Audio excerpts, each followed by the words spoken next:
নমস্কার বন্ধুরা, আজকের আমি আপনাদের সঙ্গে কোরিয়ান ডিম ভাজার রেসিপি শেয়ার করব। এই রকমভাবে ডিম ভাজা করলে আপনারা গরম গরম ভাত, রুটি, পরোটার সাথে খেতে পারবেন। তাছাড়া পাউরুটি অথবা স্যান্ডউইচের ভিতরে স্টাফিংভাবে তৈরি করে নিতে পারেন। তো চলুন দেখে নিই কীভাবে এই সহজ সরল ডিমের রেসিপিটি তৈরি করছি। এখানে দেখুন, এই শীতকালে খুব সহজে আমরা এই পেঁয়াজ পাতা পেয়ে থাকি। এখানে দেখুন, আমি নিয়েছি 4টে ডিমের জন্য দুটো এইরকম পেঁয়াজ সমেত পেঁয়াজ পাতা। এবারে যে কাজটা আমাদেরকে করে নিতে হবে, সবার প্রথমে খুব ভালো করে ধুয়ে নিতে হবে। তারপরে প্রথমে দেখুন, পেঁয়াজের সাদা অংশটাকে ছোট্ট ছোট্ট করে ঝিরি ঝিরি করে কেটে নিলাম। এবারে এই যে পাতা অংশটা যেটা থাকে, ওটাকে আমি একটু বড় বড় করে কেটে নেব। রেসিপিটি খুব সহজ সরল, আপনারা একবার দেখলেই তৈরি করে নিতে পারবেন। তবে এটা খেতে হয় দারুণ টেস্টি, আপনারা একবার হলেও বানিয়ে দেখবেন। এই দেখুন, এইরকমভাবে কেটে নিতে হবে একটু বড় বড় করে। এবারে এগুলোকে আমি একটা আলাদা পাত্রের মধ্যে তুলে নিচ্ছি। খাই খাই অনুর রান্নাঘরে প্রত্যেকটা রেসিপি যদি পেতে চান, তাহলে চ্যানেলটিকে সাবস্ক্রাইব করে নোটিফিকেশানে অল বাটনটি প্রেস করে দেবেন, তাহলে আমার সব রকম রেসিপি আপনাদের কাছে চলে যাবে। এইভাবে দেখুন, আমি পেঁয়াজ কলিটাকে রেডি করে নিলাম। এবার এই রেসিপিটির জন্য আমার প্রয়োজন রসুন আর কাঁচা লঙ্কা। কাঁচা লঙ্কা বা ঝালের পরিমাণটা আপনারা নিজেদের মতো করে নিয়ে নেবেন। আমি এখানে 2টো কাঁচা লঙ্কা ব্যবহার করছি 4 থেকে 5টা ডিমের জন্য, ঝালটা কমই করেই ব্যবহার করছি। এবারে কাঁচা লঙ্কাগুলোকে একদম ছোট ছোট করে কুচিয়ে নিতে হবে, যেন মুখে না পড়ে। মুখে পড়লে দেখবেন খুব একটা ঝাল লাগবে, খেতে ভালো লাগবে না। আর ঝালটা অনেকেই আছেন খুব বেশি পছন্দ করেন, তো আপনারা বেশি করেও দিয়ে দিতে পারেন। এখানে দেখুন, কাঁচা লঙ্কাগুলো আমি ছোট ছোট করে কুচিয়ে নিলাম। আর রসুন, এখানে আমি একটা গোটা রসুনের অর্ধেক কোয়া রসুন ব্যবহার করছি, মানে একটা গোটা রসুনের অর্ধেক রসুন এখানে আমি নিয়েছি।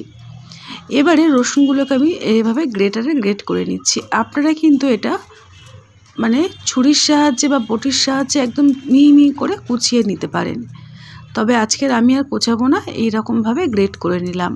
দেখুন, রসুন এবং কাঁচা লঙ্কা দুটোকে একই সঙ্গে আমি একটা পাত্রের মধ্যে রেখে দিচ্ছি। রেসিপিটি খুবই সহজ সরল, আপনারা একবার দেখলেই তৈরি করে নিতে পারবেন।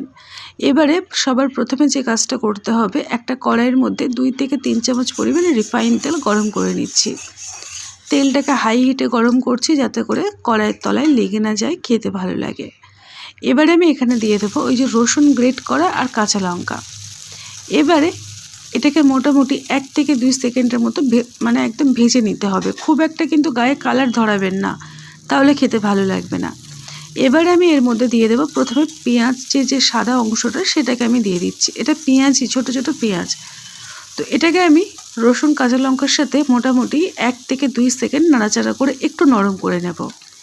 তারপরে আমি এর মধ্যে আগের থেকে কেটে ধুয়ে রাখা পেঁয়াজ শাকটাকেও দিয়ে দেবো। রেসিপিটি এতটা সহজ সরল, আপনারা কিন্তু মানে একবার যদি বানান, বাড়ির বাচ্চা থেকে বড় সবাই ভীষণ খুশি হয়ে খাবে। আর এই রেসিপিটি আপনারা ভাত, রুটি, পরোটা, পাউরুটি সব কিছুর সাথে খেতে পারবেন। এমনকি যদি স্যান্ডউইচ তৈরি করেন, তাহলে ডিমটাকে এইরকমভাবে রেডি করে নিতে পারেন। এই দেখুন, পেঁয়াজ পাতাটাকে পেঁয়াজের সাথে দিয়ে দিলাম।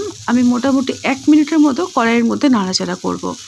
এতে করে অনেকটাই নরম হয়ে যাবে, আর পরিমাণটাও কিন্তু কমে যাবে। এই দেখুন, এইরকম করে ভাজা করে নিতে হবে। খুব একটা কিন্তু একদম মানে নরম করে ভাজতে যাবেন না, 1 মিনিটের মতো নাড়াচাড়া করবেন। তার মধ্যে যতটুকু ভাজা হবে ততটুকুই আপনার ভাজা করে নিতে হবে। এই দেখুন, আমি এটাকে পুরো একদম মানে পারফেক্টভাবে তৈরি করে নিয়েছি। এবারে এগুলোকে আমি আলাদা একটা পাত্রে তুলে নেব, একটু ঠান্ডা করে নেওয়ার জন্য। তো আমি এখানে একটা দেখুন, এই হাতার সাহায্যে সমস্ত পেঁয়াজ এবং যেটাকে আমি রেডি করলাম পেঁয়াজ পাতা, সমস্তটা একটা আলাদা পাত্রে আমি তুলে নিচ্ছি। রেসিপিটি দেখে যদি ভালো লেগে থাকে, তাহলে বন্ধুবান্ধবদের মধ্যে, আত্মীয়দের মধ্যে শেয়ার করতে পারেন, এইরকমই ডিমের রেসিপি পাওয়ার জন্য আর দেখার জন্য। এই দেখুন, আমি এটাকে আলাদা একটা পাত্রে এটাকে তুলে আমি ঠান্ডা করতে দিয়ে দিলাম। এবারে কিছুক্ষণ পরে দেখুন, আমি একটা পাত্রের মধ্যে 5টা ডিম ভেঙে নিয়েছি। তার মধ্যে আমি দিয়ে দিলাম অল্প একটু লবণ। লবণের পরিমাণটা বুঝে শুনেই দিতে হবে। এবারে এই রকম হ্যান্ড মিক্সারের সাহায্যে একটু ভালো করে ডিমটাকে ফাটিয়ে নিতে হবে। এই দেখুন ডিমটাকে আমি রেডি করে নিলাম। এবারে আমি এর মধ্যে দিয়ে দেবো 1 চামচ পরিমাণে সোয়া সস। অবশ্যই করে চেষ্টা করবেন সোয়া সসটা ব্যবহার করতে। এবারে আমি এর মধ্যে দিয়ে দেবো আগের থেকে ভেজে রাখা পেঁয়াজ পাতা এবং পেঁয়াজ দিয়ে এই মিশ্রণটাকে খুব ভালো করে রেডি করে নিতে হবে। তো অবশ্যই করে চেষ্টা করবেন রসুন এবং এই যে সোয়া সস এই দুটোকেই ব্যবহার করতে। এই দেখুন এইভাবে রেডি করলাম। এবার যে কড়াইয়ের মধ্যে আমি পেঁয়াজটাকে ভাজা করেছিলাম ওই কড়াইটা আমি গ্যাসের উনুনে বসিয়ে খুব ভালো করে গরম করে তার মধ্যে 4 থেকে 5 চামচ রিফাইন তেল গরম করে নিলাম। এবারে আমি এর মধ্যে দিয়ে দেব আগের থেকে ডিমটা যেটা রেডি করলাম ওটাকেও দিয়ে দিলাম। এবারে গ্যাসের আঁচটাকে জোরেই রাখতে হবে, রেখে আস্তে আস্তে ডিমগুলোকে ভাজা করে নেব। তলারটা কিছুটা শক্ত হয়ে গেছিলো, ওটাকে আমি উপরের দিকে তুলে দিলাম, দিয়ে আর এগুলোকে ভেজে নিচ্ছি। এইভাবে সমস্ত ডিমটাকে উল্টে পাল্টে ভালো করে ভেজে নেব। রেসিপিটি একদম সহজ সরল পদ্ধতি, তবে একটু অন্যরকম পদ্ধতি, দেখবেন খেতে কিন্তু বেশ মজার হয়। এইভাবে ডিমটাকে পুরোপুরি ভালো করে লালচে করে ভেজে নিতে হবে। ভিতরে যেন একটু কাঁচা ভাব না থাকে এইরকম করে ভাজবেন। আমিও দেখুন একটা পিঠ ভাজা হয়ে গেছে, তাই আরও একটা পিঠ উল্টে দিচ্ছি। রেসিপিটি একদম সহজ সরল, আপনারা একবার দেখলেই তৈরি করে নিতে পারবেন। এই রেসিপিটি আপনারা ভাত, রুটি, লুচি, পরোটা, এমনকি পাউরুটি বা স্যান্ডউইচ হিসাবে ব্যবহার করতে পারেন। এই দেখুন সমস্ত ডিমটাকে আমি ভালো করে ভেজে নিলাম।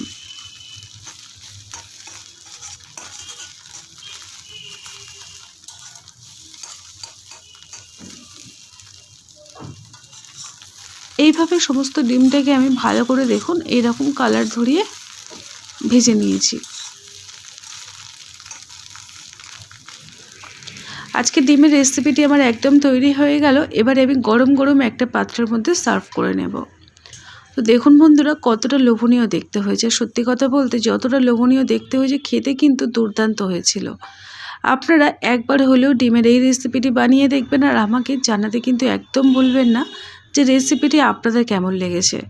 যদি ভালো লেগে থাকে তাহলে লাইক করে দেবেন, আর বন্ধুবান্ধব আত্মীয় স্বজনদের মধ্যে শেয়ার করে দেবেন এই রকমের রেসিপি দেখে নেওয়ার জন্য। তো বন্ধুরা দেখুন কতটা লোভনীয় হয়েছে, একদম মজার খেতে লাগে। তো আমি দু পিস তুলে নিচ্ছি। দেখুন বন্ধুরা কতটা সুন্দর হয়েছে আর খুব টেস্টি হয়। একবার হলে এরকমভাবে বানিয়ে দেখবেন। আজকে